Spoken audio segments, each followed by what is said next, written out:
The shuttle doors opened with a soft hiss as Luke stepped out into the bright alien sunlight. He blinked a few times and adjusted his collar, trying to look calm. He was not a soldier, not a high-ranking officer. He was just a communication officer, trained in language, culture, and manners. And now he stood on the soil of Varelion, one of the oldest and most respected alien planets in the Galactic Alliance.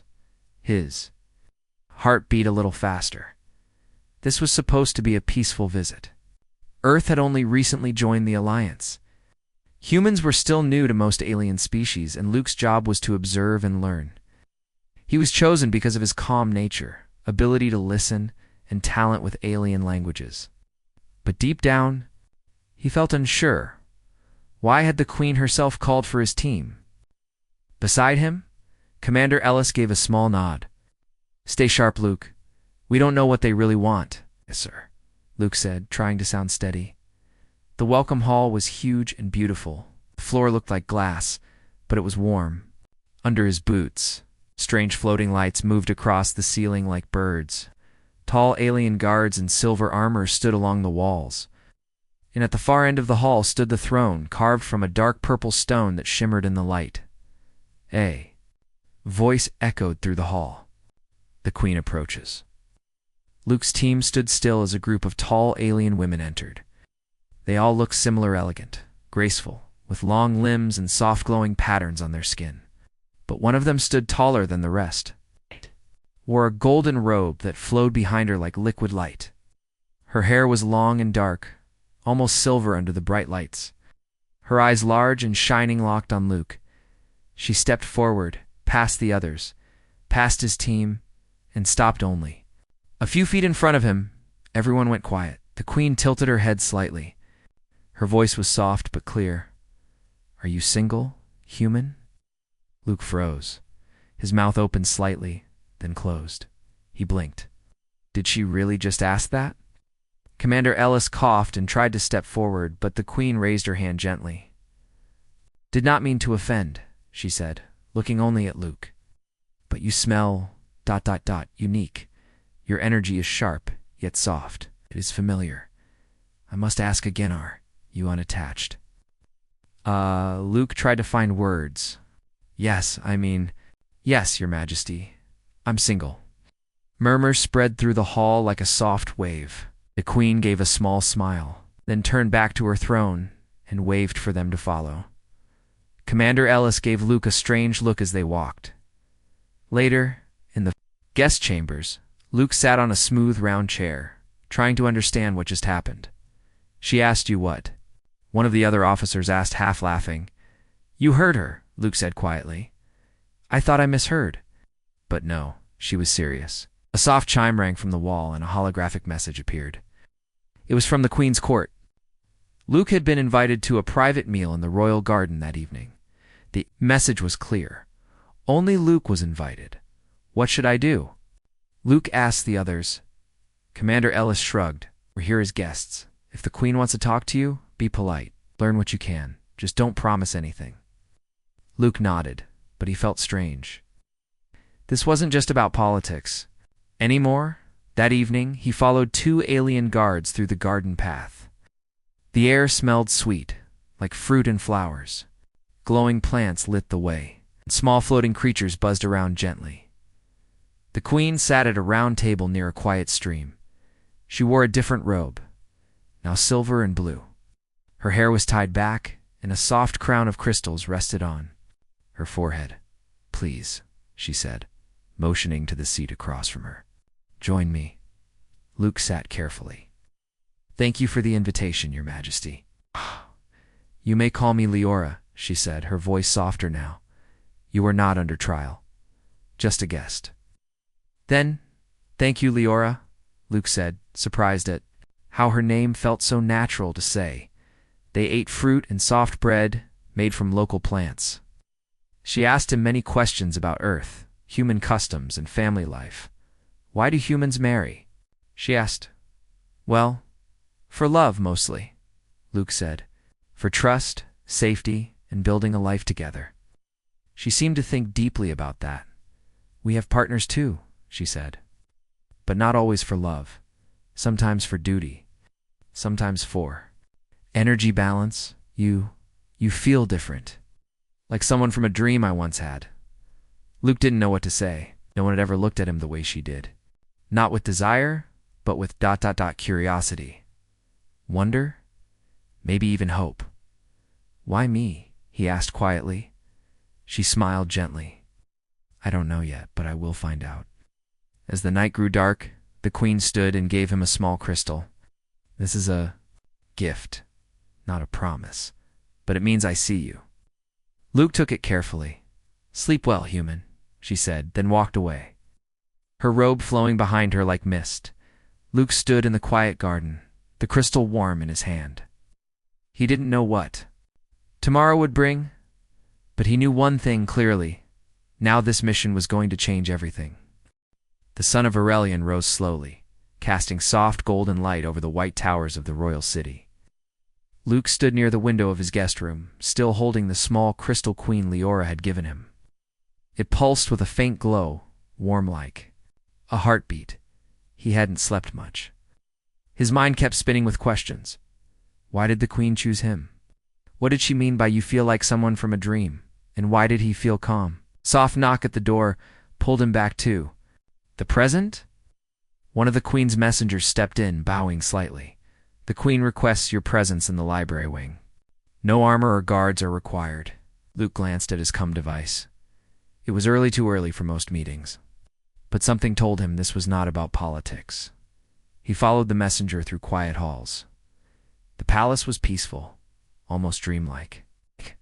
Walls shimmered with shifting colors. Strange paintings moved slowly, like they were alive.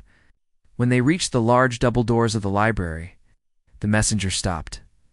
She waits inside, the messenger said, and turned and walked away. Luke stepped in carefully. The library was massive, filled with floating shelves, glowing scrolls, and soft lights that moved on their own. In the center of the room stood Queen Leora. She wore a simple robe today dark, gray with silver threads, and her hair was down, flowing over her shoulders. She looked less like a ruler and more like a scholar. Good morning, she said, her voice calm and kind. Good morning, Queen Leora, Luke replied, bowing slightly. Just Leora. Please, she said with a gentle smile. She motioned for him to sit beside her on a long bench. They sat in silence for a moment. This library holds memories, she began. Stories, emotions, energies of my people. Some books are written with ink, others with thought. Luke looked around. It's beautiful, she nodded, and dangerous. If someone reads the wrong memory without preparation, it can overwhelm them. She reached out and picked up a small scroll from the table. It unrolled in the air on its own. This one is about bond marks. Luke frowned slightly. Bond marks. She turned to face him. In our history, we believed certain souls could find each other across time, space, and even species. When a bond mark appears, it means the two share a deep connection.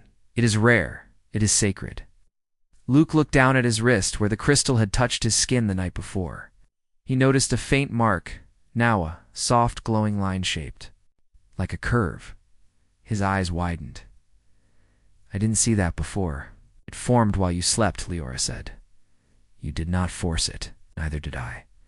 The mark means the bond chose you. Luke stood up slowly.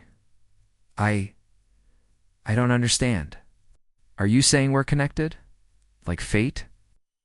I'm saying something old and powerful sees you as part of my path, Leora said, standing beside him. But this is not a trap. You are free to walk away? He looked at her carefully. Her face was honest. Her eyes, though glowing, were full of quiet emotion. Not power, not control, just truth. I didn't come here for love, he said softly. Nor did I, she replied. But the bond has appeared, and we must decide what to do with it. Just then, a soft alarm echoed through the library. A palace guard rushed in and bowed. Your Majesty, the guard said, there is a council visitor requesting urgent audience. It's about the human. The human? Luke asked, surprised. Yes, the guard said. glancing at him. A representative from the Galactic Alliance. Luke followed Leora to the throne hall. This time, it wasn't for a welcome. A tall alien stood near the Queen's advisors. His skin was pale blue, and his eyes were sharp like glass. "I am Vakron, voice of the Alliance Council," he said. "I bring concerns." "State them," Leora said, calm but firm.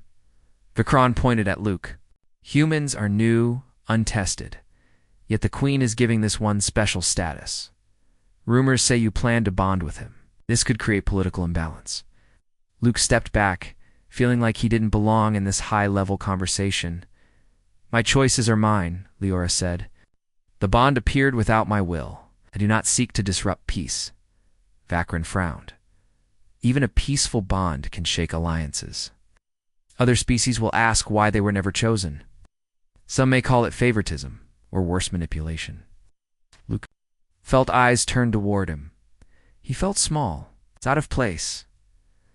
"I am just a communication officer," he said carefully. "I didn't ask for this. I'm trying to be respectful." Vakron narrowed his eyes. "Yet you carry the bond mark." Leora stepped forward. "Do not accuse him. If you have concerns, take them to the stars, not to the man who stands with honesty." Vakron bowed, but not with respect. "Very well, but the galaxy watches." After he left, Leora turned to Luke. "I'm sorry. I wanted to show you something beautiful. Now it feels like a storm is coming." "Storms aren't always bad," Luke said quietly. "They clear the air. Show who stands where." Looked at him surprised. "You speak like someone who has." "Faced storms before," she said. "I have," Luke said. "It's not like this, but I've been alone before.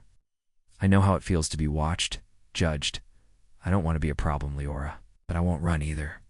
She smiled, slowly, truly. "Then let us face the storm together." Luke nodded. Deep inside, something warm sparked. He wasn't sure what it was yet. Maybe trust, maybe courage, or maybe something stronger. Whatever it was only just beginning. The days after the council visitor left were tense. Whispers filled the palace halls. Some spoke with curiosity, others with quiet doubt. No one dared speak against Queen Leora openly, but Luke could feel the ties following him, voices dropping. When he passed, he tried to stay out of the way, but it was hard when the Queen herself kept calling for him. On the fourth day, Leora invited him to walk with her through the Crystal Grove. "These trees are older than my throne," she said. As they walked between tall, glowing trunks, "They grow from energy, not soil. They respond to truth." Luke touched one of the glowing roots. It hummed under his fingers. "Do they like me?" he asked with a small smile. Leora looked at him. "They haven't turned blue, so yes." "Blue means rejection." Luke laughed softly. "Good to know." They walked deeper into the grove. Leora spoke with more honesty. "Many of my people still see humans as wild, new, dangerous. They think our bond is risky." "And what do you think?" Luke asked, watching her closely. "I think they fear change," she said. "But change always comes." "And you, Luke, you did not chase power. You showed kindness. You listened. You didn't run." "I wanted to," he said honestly. "But something told me not to." Leora nodded. The bond. They stopped at a large glowing tree in the center of the grove. Its roots twisted into a seat. "Sit," she said. "This tree is called the Heart Root. It tests one's spirit. Many rulers before me faced it before their rule was accepted."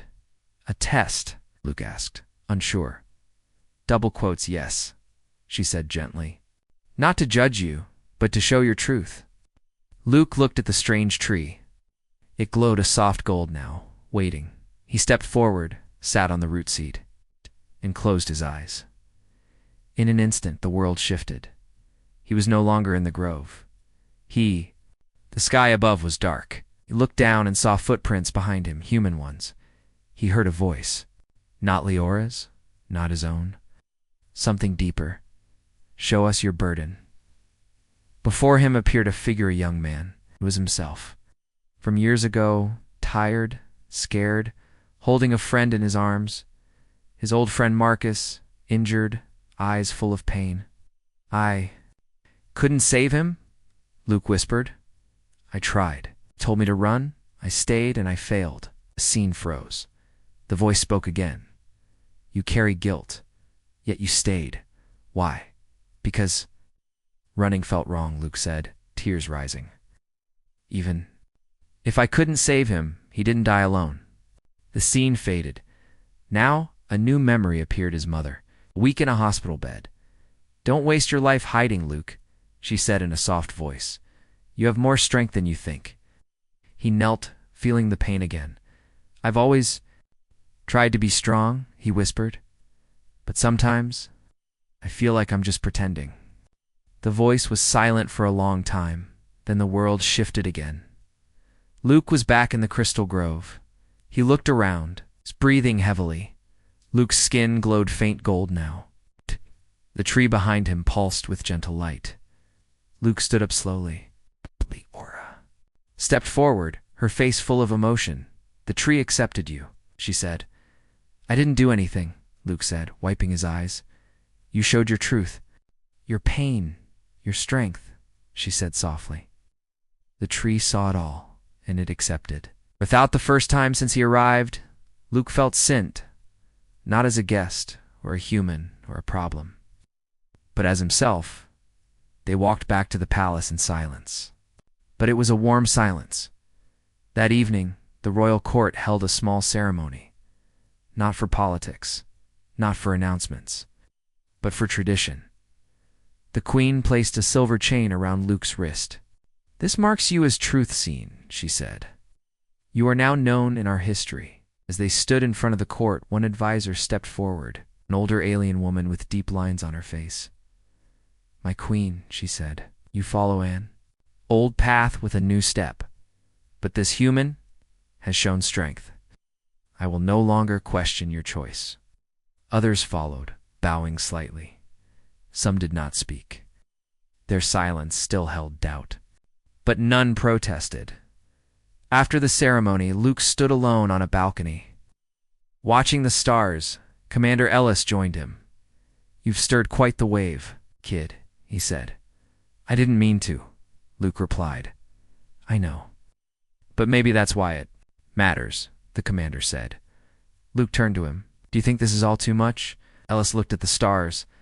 Sometimes the right thing feels too big, but that doesn't mean it's wrong. Luke nodded. A soft wind blew through the balcony. He looked down at the silver chain on his wrist.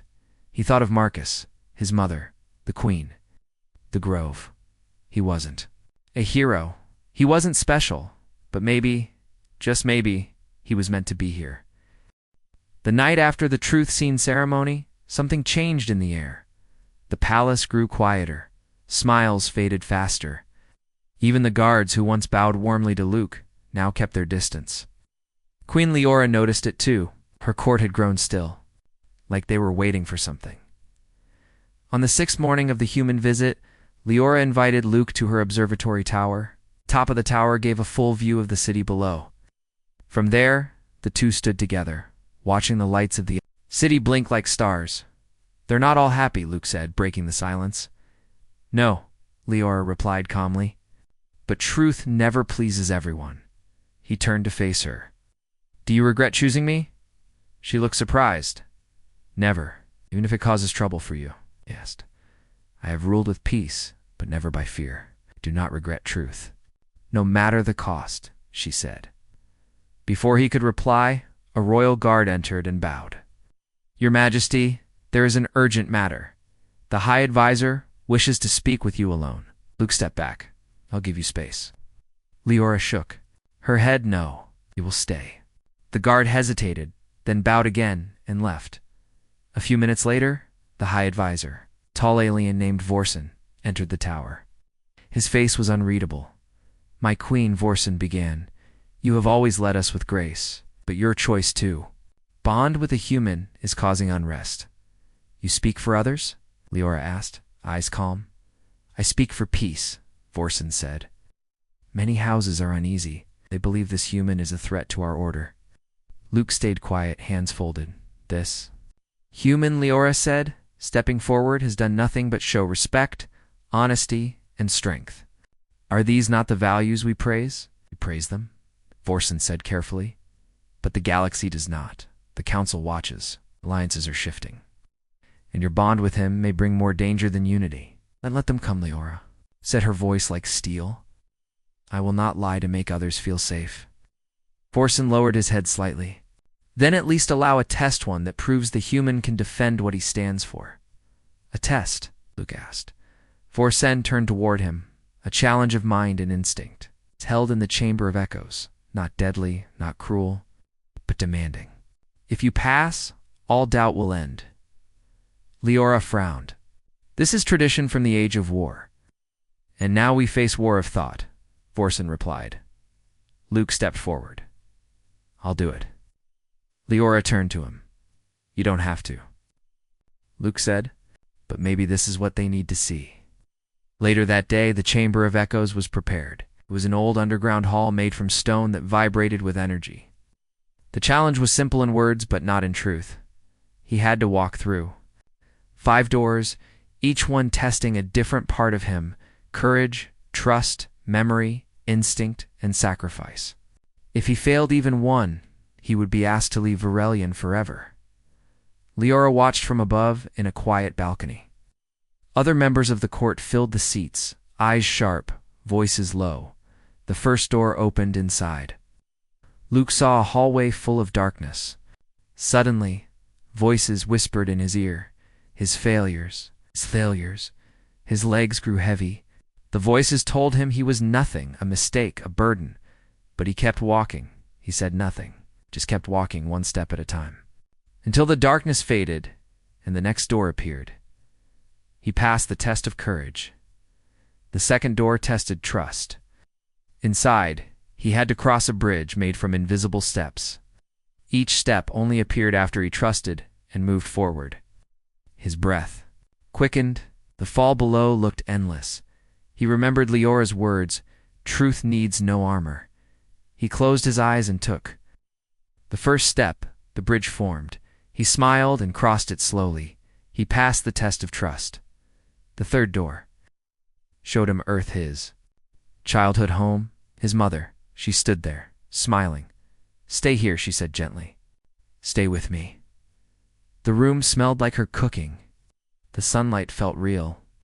It was almost perfect, but Luke knew this wasn't memory.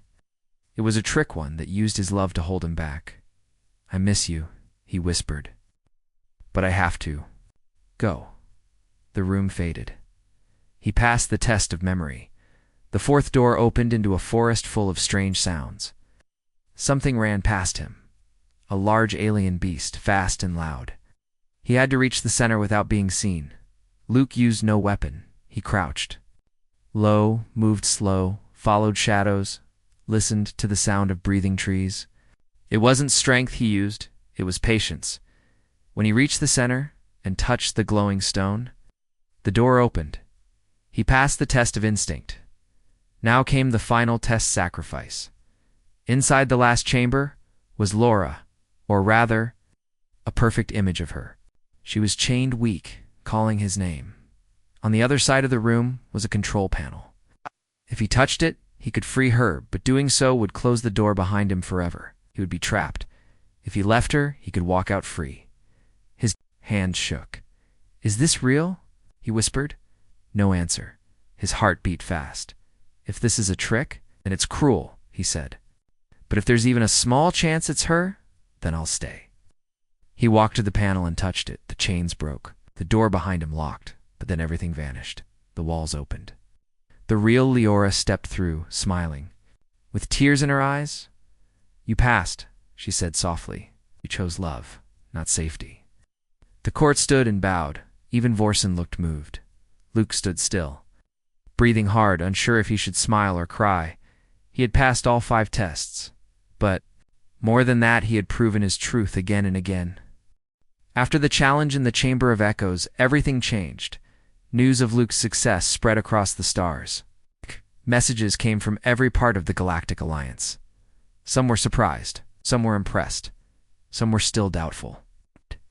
All of them agreed on one thing: the human had passed trials. Meant for kings and warriors, Queen Leora stood tall before her court in the galaxy. He walked the path of truth, she said, not as a fighter, but as one who stands for peace, honesty, and loyalty. Luke was given a new title, Guardian of Bondlight. It was a name never before given to an outsider. No. He walked through the palace not as a guest, but as a chosen figure of trust. Still, many eyes remained on him, watched with awe. Others with quiet unease. On the 10th day, the High Council sent a formal delegation to Veer. Lion ships arrived. Lights filled the sky. High leaders from many worlds came down in long robes, golden armor, or glowing suits. They met in the grand dome of unity. Luke stood beside Queen Leora as she welcomed them. "We greet you with open hearts," Leora said, "and we ask only that you listen." A large alien named Travak from the Iron Worlds stepped forward. His voice was deep and steady. "Your Majesty, we respect you, but many here worry. Your bond with a human has no history, no guide. Do you ask of us?" Luke spoke before Leora could. "I ask nothing," he said calmly. "I didn't come to claim anything. I came to learn. I stayed because I saw something worth standing for." Another delegate, a soft-spoken being with glowing feathers, asked, "But will you take the bond? The ancient link between ruler and heart guide?" Leora looked at Luke. "I have not asked him," she said gently, "for the bond cannot be taken by one. It must be accepted by both." Luke felt the weight of the moment. The bond was more than emotion. It was a deep connection of thought, spirit, and future. If he accepted it, he would forever be part of Verelion. He would live longer, would feel more, even sense parts of Leora's heart and mind.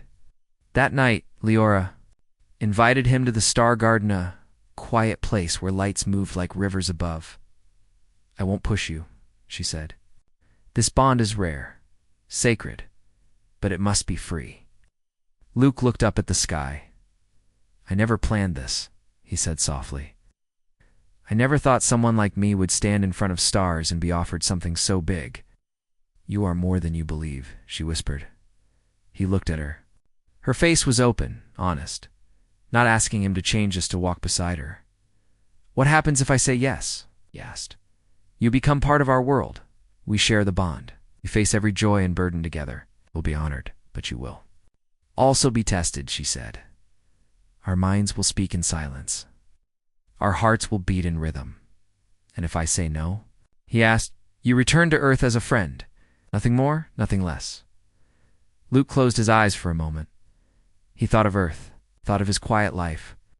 Then he thought of everything that had happened since he stepped onto Varian's soil, the tests, the kindness, the fire in Leora's voice, and the peace in her smile.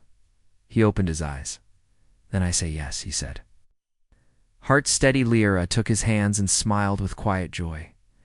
"Then we complete the bond under the stars." They stood in the middle of the garden. Soft lights surrounded them. The crystal mark on his wrist glowed brighter. From Leora's chest, a small orb of energy floated out, meeting the light from his hand. When the two touched, the bond formed. Felt it not pain, not confusion, but a warmth so deep it reached into his very thoughts. He felt her memories, her strength, her fears, when she felt his. Not fully, but enough to understand, enough to walk as one. The next day, the court met again. This time not in debate, but in celebration. "It is done," Leora announced. "The bond is real, true, and complete." One by one, leaders from the other worlds stepped forward to bow. Terevik raised his arm. "Then let it be written. Humans are not just members of the Alliance. They are now part of its heart." Cheers rose from the court. Luke stood silently. He didn't smile out of pride. He smiled out of peace. The path ahead was still unknown. There would be more challenges, more doubt, more work to prove that bonds between species, between hearts could be real. But for now, for this one perfect moment, they stood together under the same Sky Queen and Guardian, heart and truth. Weeks passed since the bond was formed between Luke and Queen Leora. The days that followed were full of meetings, speeches, and curious visitors from across the stars. Some came to learn, some came to question, and a few came to warn. But the bond held. Every time Luke stood beside Leora in the royal court, the people saw calm in her eyes and strength in his. The silver chain on his wrist now glowed with soft blue light, a sign that the bond was not only alive, but growing stronger with each day. What surprised most was how simple Luke remained. He didn't act like royalty. He didn't demand anything. He still greeted palace workers with a smile. He still walked the garden paths alone in the morning. And when he spoke, he chose his words carefully, always trying to understand. That made the people trust him even more. One day, during a peaceful morning walk, Leora joined him in the garden. "The stars are changing," she said. Luke looked up. "How so?" "After our bond was announced, 6 planets requested peace talks," she said. 2 more asked to visit Earth, and 1 species asked if humans would be open to bonds with them too. Luke raised his eyebrows. "That was fast." "Faster than we thought," Leora said with a soft smile. "But not unexpected. True connection, when it is real, spreads like light." They sat on a stone bench near a small pond. Fish with wings floated above the water, dipping now and then to sparkle in the sun. "Sometimes," Luke said, "I wonder what would have happened if I said no. If I had just gone home." "You would have missed a very interesting life," Leora replied. He chuckled. "And you would have missed a very confused human wandering your halls." They laughed softly, but peace, as always, did not last forever. 3 days later, a message arrived from a distant star system. Known ships had crossed into protected space. Not to attack, to test the Alliance's reaction. Some believed it was a challenge to Leora's rule. Others believed it was aimed at Luke. A council meeting was called immediately. Voices rose in the Dome of Unity. Leaders argued whether to send fleets, diplomats, or warnings. Old fears returned. Fear of human strength, fear of change, fear of the unknown. But then Leora stood, and beside her, Luke did too. "Listen to me," Leora said, her voice steady. "We will not answer fear with fire." "Then what will you answer with?" someone shouted. "We will answer with truth," she replied. Luke took a step forward. "When I first arrived, you saw me as a stranger. Now some of you call me a friend, not because I forced my way here, but because I chose to listen, to learn, and to care. That is the message we send." The room grew quiet. Then the feathered delegate from before stood. "Let the bonded pairs speak for us. If they can find peace with each other, perhaps they can do the same with these strangers." And so it was decided. Luke and Leora would lead the first message to the unknown fleet. They recorded a message together. No weapons, no threats. Just words Luke spoke first. "We are not your enemy. We're not here to control. We only ask that you come forward in peace." Leora continued, "This is a new age, where bonds are not only written in bloodlines, but in courage, respect, and understanding. We welcome you, but not your fear." The message was sent. For 2 days there was silence. Then a reply came. 1 ship, unarmed, entered orbit above, Veer Lion. It carried a representative tall, strange, with skin that shimmered like sand. The being bowed before Leora and said, "We came to test your heart. Now we see it clearly." "And what do you see?" she asked. The being looked at Luke, then back at her. "We see a future." After that day, everything moved faster. More planets began to trust. Walls between species grew thinner. Some started learning each other's languages, trading stories instead of weapons. A new symbol was created to open hands with a star between them. It was called the Bond Light Mark. And Luke's face often appeared beside it in murals, carvings, teaching scrolls. He never got used to it. "I'm just a man," he often said. "I didn't plan any of this." Deep down, he knew something had changed inside him, and across the stars. On the night of the second Moonrise Festival, Leora and Luke stood on the palace balcony watching the sky dance with colors. The people below cheered, sang, and danced together. Humans and aliens side by side. "We did it," Luke whispered. "No," Leora said, smiling. "You did." He turned to her. "You really saw all this? The day we met?" She laughed softly. "No, I only saw a kind soul, and I asked a simple question." "Are you single, human?" he said, remembering. "Yes," she smiled. "And your answer started everything." He took her hand and looked out again. The stars above seemed brighter now. Not because the galaxy had changed overnight, but because one honest bond had started a fire that others could follow. And that, in the end, was enough.